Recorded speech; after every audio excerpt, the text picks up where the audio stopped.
आज की डेट में आप देखते हैं कि डॉक्टर बी आर अम्बेडकर की जयंती हर कोने में, देश विदेशों में मनाई जा रही है। मैं 3 साल लंदन में रहा, मैं यूएस में था, तमाम वो चीज़ें हो रही हैं कि बाबा साहब एकदम से ऐसा लगता है कि पूर्ण जन्म ले लिया। लेकिन सच्चाई ये है कि इतने साल बाबा साहब को जिंदा किसने रखा? ये सिर्फ और सिर्फ अम्बेडकरवादी सोच और अम्बेडकरवादी समाज के लोग थे।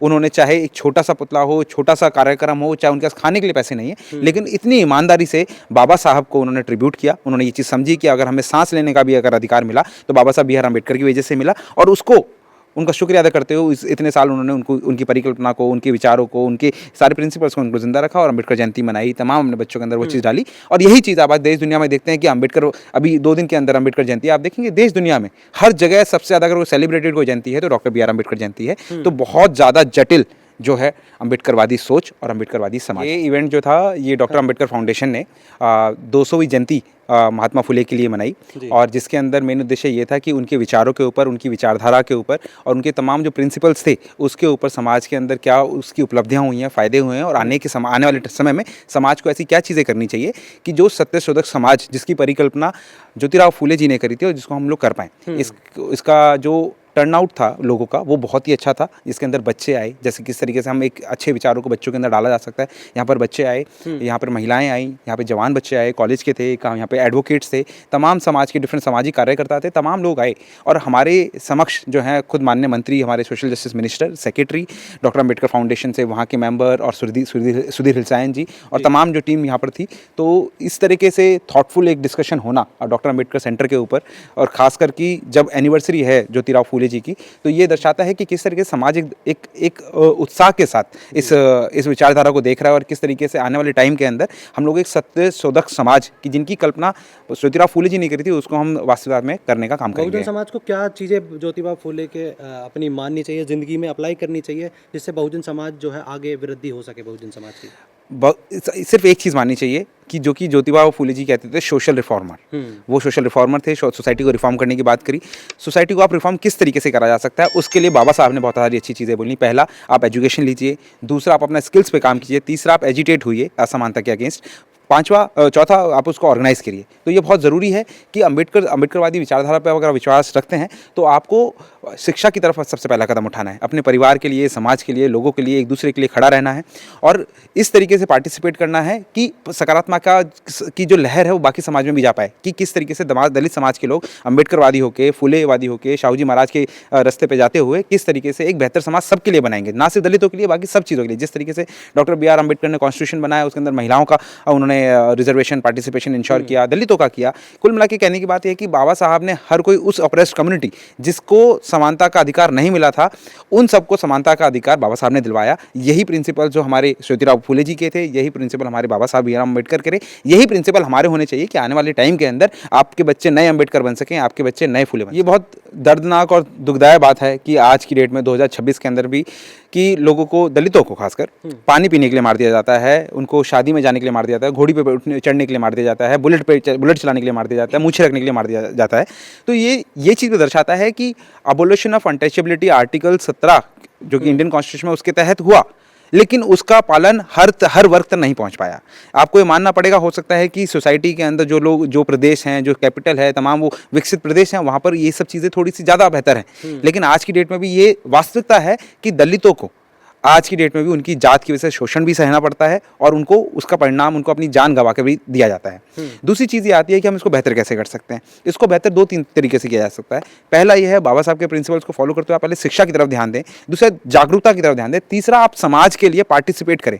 जब आप एक साथ, जैसे बाबा साहब ने बोला था, और कांशीराम जी ने भी चीज़ बोली कि आप एज ए कम्युनिटी जो है आपको साथ में रहना है, चिंतन रहना है, और एक दूसरे के लिए खड़े रहना है। संवैधानिक तौर पर आपको उन चीज़ों को चैलेंज करना है। संवैधानिक तौर पर मैं कोर्ट के अंदर, पेशे से मैं एडवोकेट हूं, तो कोर्ट के अंदर हम लोग रिप्रेजेंट करते हैं। तो ये चीज़ समझ में आती है कि कोर्ट्स का आपको सदुपयोग किस तरीके से करा जाए।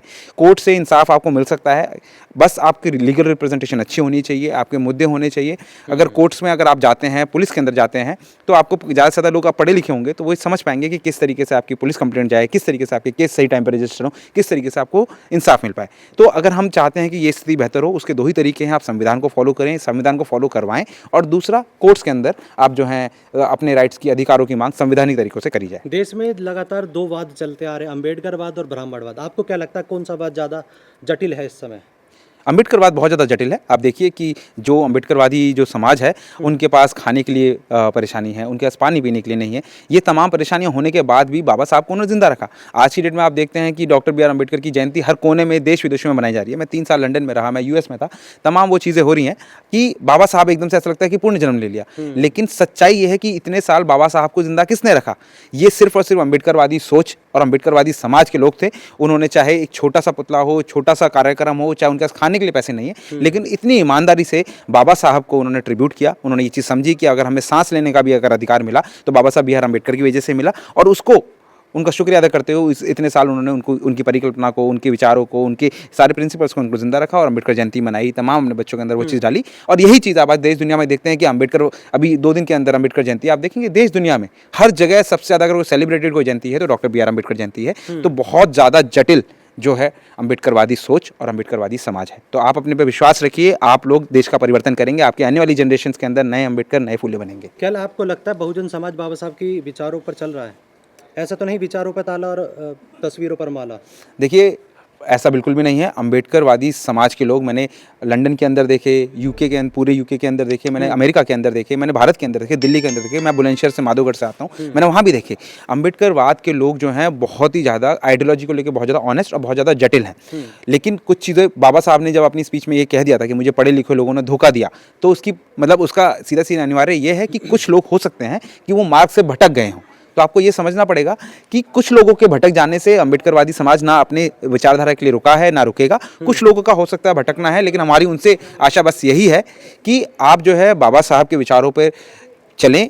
क्यों? क्योंकि आपके पास भी जो कुछ मिला है, आपके परिवारजनों को या आपके ऊपर वाली जनरेशन को नौकरियां मिली हैं, पढ़ने का अधिकार मिला है, रिजर्वेशन मिला है, वो सिर्फ और सिर्फ डॉक्टर बी आर अम्बेडकर बाबा साहब की के कंट्रीब्यूशन की बदौलत मिला है। लेकिन एक तबका है जो बाबा साहब को मानता है और वो ये मानता है कि बाबा साहब हमारे भगवान हैं। कितने सच्चे हैं इस बात में?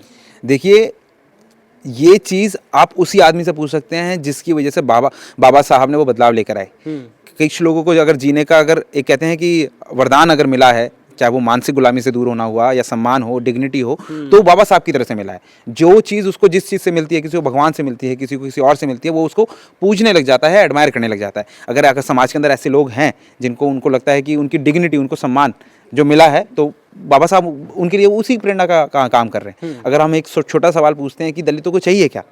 सब कुछ आपको रिजर्वेशन है, तमाम वो चीज़ें, बोलते हैं कि ये सब चीज़ें एक जरिया है आपको एक डिग्निटी पाने का।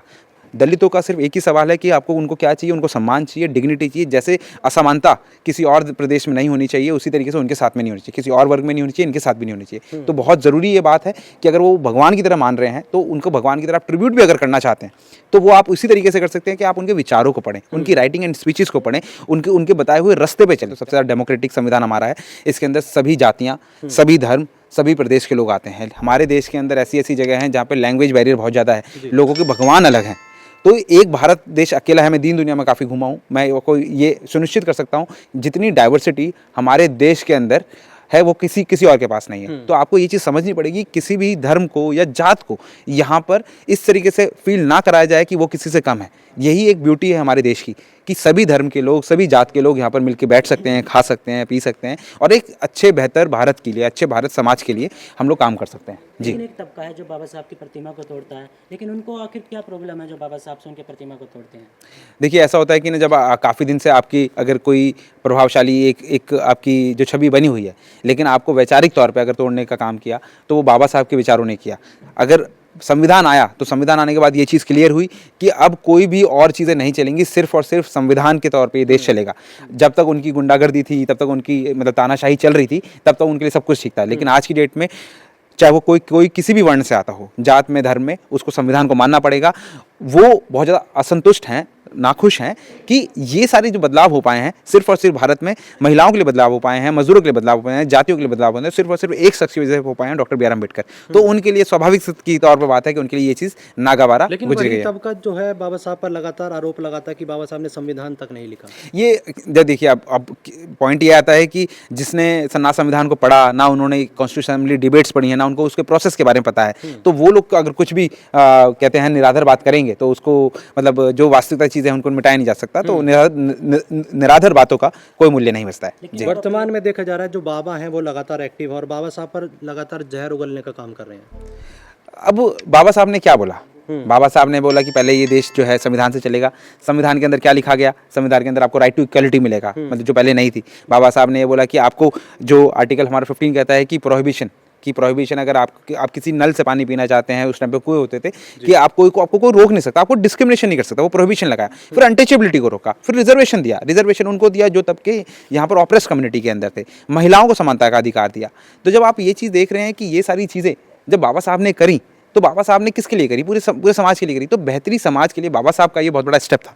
तो इससे काफ़ी लोग नाखुश भी हैं, और ये एक जो कहते हैं कि एक प्रोपेगेंडा के तहत ये लोग काम करते हैं समाज के अंदर। लेकिन आप समाज तक अपने महापुरुषों की विचारधारा कैसे पहुंचाएंगे? वो तो विश्वविद्यालय में या स्कूल्स में मनुस्मृति पढ़ाने की बात कर रहे हैं, तो विचारधारा कैसे पहुंचेगी आपके समाज? सबसे पहले तो यही आ गया कि जो स्कूल हैं, काफ़ी स्कूल बंद हो चुके हैं, और वो जो स्कूल बंद हुए उसके अंदर ज़्यादातर लोग गरीब थे, और हमारे ही लोग सबसे ज़्यादा गरीब हैं। तो दलित समाज के बच्चों के लिए अगर उनके आसपास जो घर के पास में जो स्कूल होते थे, वो उन स्कूलों को बंद कर दिया गया।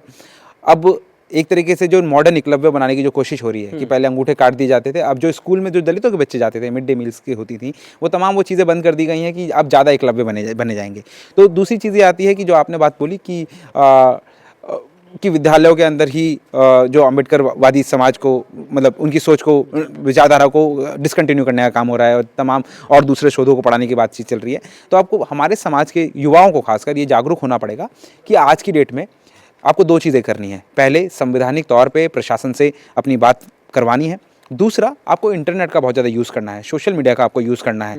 सोशल मीडिया और इंटरनेट ने एक बहुत अच्छी चीज़ करी कि जिस तरीके से टेम्पल एंट्री बंद थी और जिस तरीके से स्कूलों के अंदर आवाजाही बंद थी, वही स्कूल टेक्नोलॉजी के थ्रू आपके घर तक आ गई। तो आपको एक इंटरनेट जो है एक हथियार की तरह है, चाहे आप उसको प्रोटेक्शन के लिए यूज़ कर सकते हैं, चाहे वो आतंकवाद के लिए यूज़ कर सकते हैं। तो ये बहुत ज़रूरी है दलित समाज को समझने के लिए कि आप जो है इंटरनेट का, सोशल मीडिया का सदुपयोग करें, और बाबा साहब की विचारधाराओं को इन माध्यम से पढ़ें और जानें और कॉन्ट्रीब्यूट करें सोसाइटी के लिए। एक जो है हमारे प्रधानमंत्री हैं देश के, जो कभी बाबा साहब को देखकर नहीं से आते थे, आज वो बाबा साहब की माला पे अभी 14 अप्रैल आएगी, उनके सामने माथा टेकने लग जाएंगे। तो कितना सही है ये? मैं आपको स्टार्टिंग में यही चीज़ बोली कि बाबा साहब की जब जयंती आएंगी, आप देखेंगे सबसे ज़्यादा सेलिब्रेटेड जयंती बाबा साहब की ही होगी पूरे विश्व भर में, और उसका सारा क्रेडिट जो है वो दलित समाज को जाता है, क्योंकि इतने साल साधन संसाधन ना होने के बाद भी उन्होंने अपने गाँव में छोटी छोटी गलियों के अंदर बाबा साहब की जयंती मनाई, बाबा साहब को जिंदा रखा। उस विचारधारा को आज तक कोई नहीं कुचल पाया, चाहे आपके पास साधन थे या नहीं थे। इसलिए हर किसी का मतलब नतमस्तक होने वाला है, चाहे वो हमारे देश के प्रधानमंत्री हों, राष्ट्रपति हों, पक्ष के नेता हों, विपक्ष के नेता हों, प्रोफेसर्स हों, सभी लोग बाबा साहब को ट्रिब्यूट करेंगे, क्योंकि उनकी फॉलोइंग, उनकी जो विचारधारा को जो मानने वाले जो लोग हैं वो असंख्य हैं।